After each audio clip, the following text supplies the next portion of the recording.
Le taroscope pour nos amis les Gémeaux. Alors, pour vous, amis Gémeaux, cette semaine, je vais commencer par la première carte qui est le premier de vos conseils. Et je sais que vous allez sourire quand je vais vous le dire, parce que c'est pas tellement le conseil que vous aimez avoir. C'est le conseil du lâcher-prise.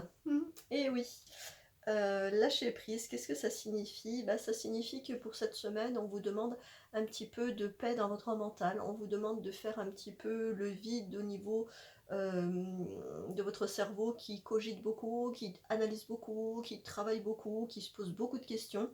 On vous dit cette semaine, faites un peu le calme, reposez-vous, lâchez prise dans le sens, accueillez ce qui vient, soyez dans le calme, soyez dans la paix, d'autant plus qu'il y a une véritable carte qui parle d'harmonie, c'est-à-dire qu'au niveau sentimental, il y a quand même quelque chose de l'ordre de la relation que vous vivez ou ce que vous allez vivre, la personne que vous allez rencontrer ou celle qui est à vos côtés. On est sûr que vous êtes à votre juste place, que c'est une bonne personne, qu'elle vous convient, parce qu'il y a vraiment un côté où c'est calme, paisible et harmonieux quand vous êtes ensemble. Voilà, vous partagez de bons moments, vous partagez de belles choses. Si c'est une personne qui va entrer dans votre vie, sachez que c'est une personne qui vous convient, qui est sur la même longueur d'onde que vous, qui a plein de points communs. Donc voilà, c'est vraiment quelque chose de l'ordre de très très positif. Mais on vous dit bien pour que vous puissiez accéder à cette paix, que vous puissiez accéder à cette harmonie, euh, essayez de lâcher prise, c'est-à-dire de moins vous tourmenter, de moins vous poser des questions, de moins être dans le contrôle. D'autre part, il y a cette autre carte qui est un petit peu négative parce que elle parle un petit peu de conflit. Mais j'aimerais vous rassurer dans le sens où c'est pas du tout un conflit de relation, c'est-à-dire c'est pas le conflit avec la personne qui est à vos côtés, c'est pas un conflit de couple, de voilà, c'est vraiment un conflit intrapsychique, ça veut dire un conflit avec vous et vous-même.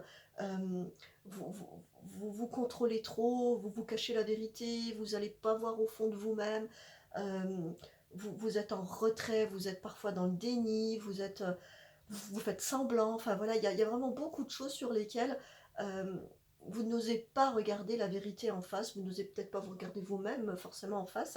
Et en fait, cette carte du conflit, c'est vraiment, c'est en vous que ça gronde, c'est en vous que ça colle pas, c'est vraiment vous et vous-même, les deux parties de vous, vos deux personnalités. Bah oui, on parle des Gémeaux, n'est-ce pas? Donc ça tombe vraiment bien. Vous les Gémeaux avec voilà ces deux côtés. Oui, un coup vous êtes l'un, un coup vous êtes l'autre. D'abord c'est noir, après c'est blanc. Euh, voilà, c'est ça et c'est ce que vous vivez au quotidien. Ce conflit avec vos deux personnalités, vos deux aspects. Vous avez vraiment du mal à être en harmonie avec vous-même. C'est pas que vous n'êtes pas en harmonie avec les autres, c'est souvent avec vous-même que ça pose un peu problème. Donc du coup, voilà, pour vous rassurer dans le sens, vous dire que ce qui se passe autour de vous actuellement est plutôt de l'ordre de la paix, est plutôt paisible et calme. Voilà, il y a des belles choses qui œuvrent pour vous en ce moment autour de vous. Donc si vous êtes en couple, c'est plutôt sympa. Si vous allez rencontrer quelqu'un, c'est quelqu'un qui vous conviendra. Mais on vous demande pour ça euh, cette paix. Voilà, posez-vous, calmez-vous, accueillez ce qu'il y a à accueillir, cessez de contrôler et d'être dans, j'allais dire, cessez d'être dans ce conflit avec vous-même. Essayez un petit peu cette semaine. Je sais pas, j'aimerais dire débrancher l'autre partie de vous. Je sais pas si je peux dire ça comme ça, mais c'est ce qui me vient. Essayez voilà de demander à cette autre partie de vous de dormir un petit peu cette semaine et de vous laisser en paix. Voilà.